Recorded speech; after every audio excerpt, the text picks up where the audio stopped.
Saludos, soy el Moré José Arroyo y soy uno de los del camino. Hoy quiero hablar de algo un poco diferente. Lex Juris es una empresa que ofrece información jurídica sobre Puerto Rico, incluyendo leyes, casos, reglamentos y otros documentos. Lex Juris también ofrece libros sobre temas jurídicos y le consulté para conocer qué es un marco legislativo.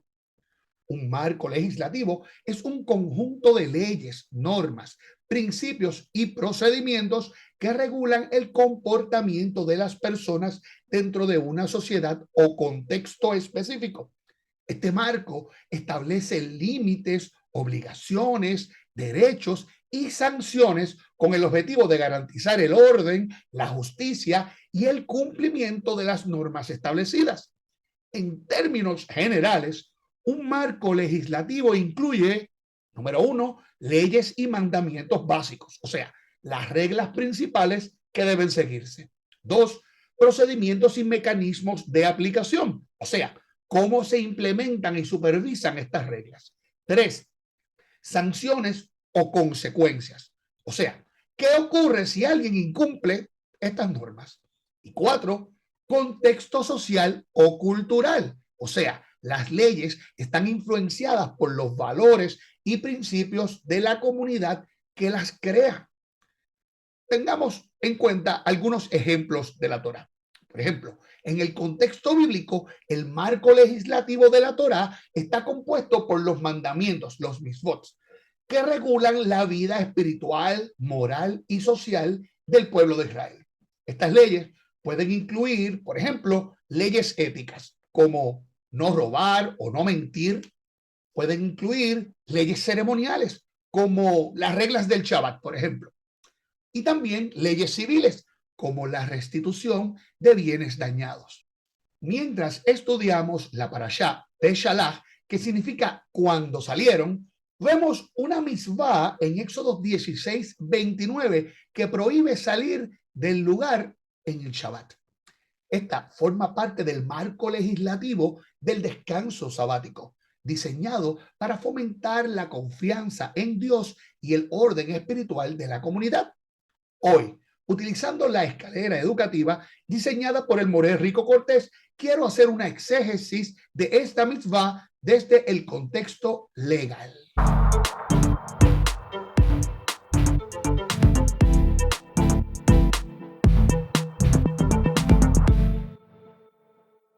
Tengamos el texto base, Éxodos 16:29.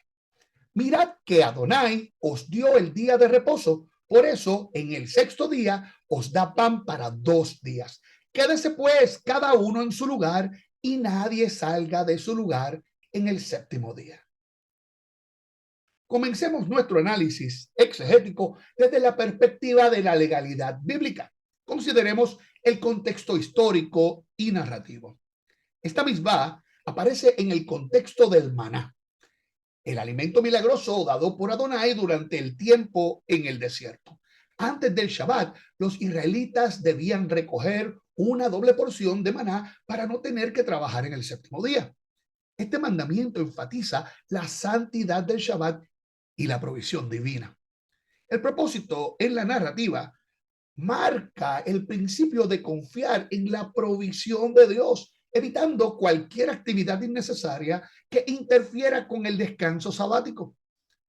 La importancia legal de esto es que introduce uno de los primeros marcos legislativos del Shabbat, que luego se desarrollará más adelante. Tomemos en consideración algunos aspectos legales en la Torá. La misbah pertenece a la categoría de mandamientos entre el hombre y Dios. Ben Adam Lamakom. Se relaciona con la observancia del Shabbat como un pacto perpetuo. Este precepto establece dos principios. La limitación del movimiento evita que los israelitas trabajen o busquen provisiones. Y establecimiento del lugar para descansar. Esto promueve el descanso físico y espiritual en un espacio definido. Ahora, Esta misma conecta con el mandamiento de no encender fuego en el Shabbat y con la provisión general de no trabajar en ese día. Los rabinos abordaron esta misma con detalle, expandiendo sus implicaciones prácticas. Se enfoca principalmente en la definición de salir de su hogar. Este análisis se formalizó con el concepto de Tehom Shabbat, los límites sabáticos. El término lugar, según el Talmud, en Eruvin 17b, su lugar se refiere al área de residencia de una persona. O sea, los sabios definieron que una persona podía moverse hasta 2000 codos, aproximadamente 1 kilómetro, desde su residencia en cualquier dirección durante el Shabbat. Este límite proviene de la interpretación de Números 35:5, que menciona una medida similar con el contexto de las ciudades de refugio. Ahora, veamos la explicación halágica. En la Mishnah, en el tratado Eruvin, se desarrollaron normas detalladas sobre cómo definir y extender el límite sabático. Por ejemplo, es posible extender el límite colocando comida dentro del rango permitido antes del Shabbat. Pero está prohibido cargar objetos fuera de los límites establecidos. Esto se conoce como hotzah. El concepto del descanso completo podemos tomarlo en consideración. Los sabios, como Rashi, explican que esta prohibición enfatiza la necesidad de un descanso total, incluso en el movimiento. Nahmanides agrega que el mandamiento protege el espíritu del Shabbat como un día dedicado exclusivamente a lo espiritual.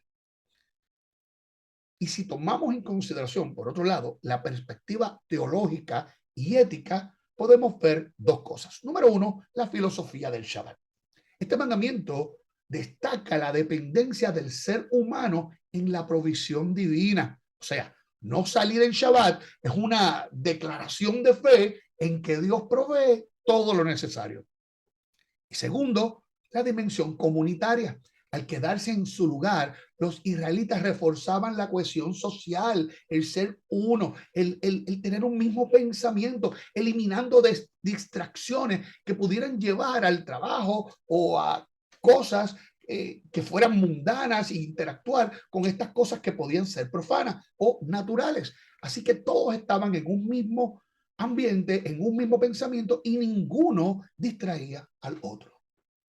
Si quieres ampliar tu estudio sobre este mandamiento, te recomiendo buscar alguna de estas referencias que te voy a mencionar.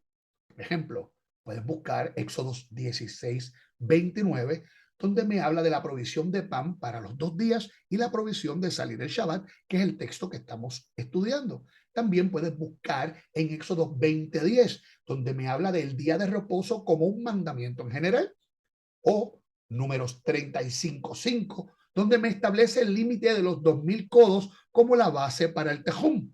También te recomiendo buscar en el Talmud Bavli, en Eruvin 17b, donde me da la definición de su lugar y el alcance del movimiento. También puedes acudir a la Mishnah en Eruvin 4:1, donde me habla de las normas sobre los límites sabáticos, y los comentarios de Rashi sobre Éxodo 16:29, donde me habla del descanso absoluto como una proposición central. O Nahmanides en el comentario de la Torá, la relación entre la prohibición y el espíritu del Shabbat. Podemos concluir que la misvá de no salir del lugar del Shabbat establece un precedente importante en la estructura legislativa de la Torá, destacando tanto la santidad del Shabbat como la relación entre el hombre y Dios. Los rabinos interpretaron esta misvá en términos prácticos y espirituales, desarrollando conceptos halágicos como lo es el Tehum Shabbat, para equilibrar la observancia del mandamiento con la vida cotidiana. Este enfoque exegético resalta la profundidad y la aplicabilidad del texto bíblico, evitando la eisegesis y manteniéndose fiel en la intención original. Ahora, Hagamos una aplicación práctica de esta exégesis que acabamos de hacer. Si estamos hablando de la legalidad del texto, entonces podemos imaginarnos que estamos en un tribunal y alguien presenta un argumento en contra de este mandamiento. En todo tribunal se permite presentar una objeción por parte de nuestro oponente. Así que tomemos unos minutos para hacer una apología de este texto. Alguien podría argumentar que prohibir a los israelitas salir de su lugar en Shabbat es restrictivo y abusivo, presentando a Dios como un legislador opresivo. Sin embargo, al analizar esta misvá desde la perspectiva legal y teológica, podemos demostrar que esta ley no solo es justa, sino también una manifestación de la misericordia divina y un beneficio para el israelita. Número uno, veamos al Shabbat como un derecho, no solo como una obligación. El mandamiento de no salir en el séptimo día no es una restricción arbitraria, sino parte de un sistema legal diseñado para el bienestar del pueblo. En el mundo antiguo, donde el trabajo era constante y agotador, el Shabbat presentaba un descanso obligatorio que protegía la dignidad humana. Veamos Éxodo 23:12, que dice: 6 días harás tu obra, pero al séptimo día cesarás, para que repose tu buey y tu asno, y tome aliento el hijo de tu sierva y el extranjero. Este versículo muestra el propósito del Shabbat, que es dar descanso y alivio y no imponer cargas. También podemos ver Deuteronomio 5:15, donde dice: acuérdate de que fuiste esclavo en Egipto y de que Adonai tu Dios te sacó de allí con mano fuerte y brazo extendido. Por eso Adonai tu Dios te manda a que guardes el día de reposo. Aquí podemos ver que Dios impone el Shabbat para garantizar que los israelitas nunca vuelvan a vivir bajo esclavitud, incluso la autoimpuesta muchas veces por nosotros mismos por una vida de trabajo incesante. Muchos son o somos workaholics.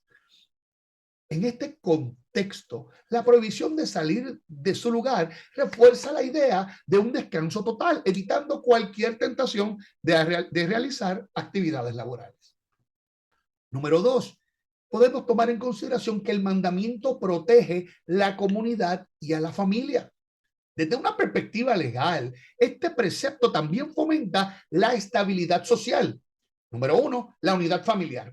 La instrucción de permanecer en casa en Shabbat fortalece la convivencia familiar, asegurando que todos compartan este tiempo sin distracciones externas. Y segundo, el orden y la cohesión comunitaria, como habíamos mencionado antes, evita que cada persona vague fuera de su área, protegiendo la estructura del campamento y de la santidad del día. En la mentalidad del mundo antiguo, donde la supervivencia dependía del trabajo diario, esta norma garantizaba que nadie rompiera el equilibrio del descanso sabático. 3. Dios no es un tirano. Mi Dios es un proveedor. El contexto inmediato de Éxodo 16 muestra que este mandamiento es parte de una serie de provisiones divinas. Dios le da maná en doble porción antes del Shabbat. El mandamiento de no salir se da porque Dios ya suplió las necesidades del pueblo, asegurando que no tengan que buscar sustento el séptimo día. La restricción no es arbitraria, sino un medio para enseñar a confiar en la provisión divina. También el mandamiento previene el agotamiento. Salir significaba esfuerzo físico, lo que contradecía la intención del Shabbat como un día de descanso absoluto. Dios protege a su pueblo de sí mismo, impidiendo que rompa su propio descanso con actividades innecesarias. Al fin y al cabo, ¿quién conoce lo que necesito? ¿Yo o mi Dios que me creó? Y último, podemos ver el Shabbat como un regalo, no como un castigo. En Éxodo 31, del 16 al 17, describe el Shabbat como un pacto perpetuo y una señal entre Dios e Israel, mostrando que es un privilegio especial, no es una carga. Cuarto, pudiéramos comparar con sistemas legales humanos. En cualquier sistema legal moderno, las restricciones existen para proteger a las personas. Por ejemplo, las leyes de tránsito. Prohibir exceder los límites de velocidad no es una opresión, sino una medida para prevenir accidentes. O las normas laborales, el derecho a días libres durante la semana y descansos obligatorios en el trabajo no es una restricción injusta, sino es una garantía de bienestar para este empleado. Siguiendo esta lógica, la orden de no salir en el Shabbat es una protección, no es una opresión.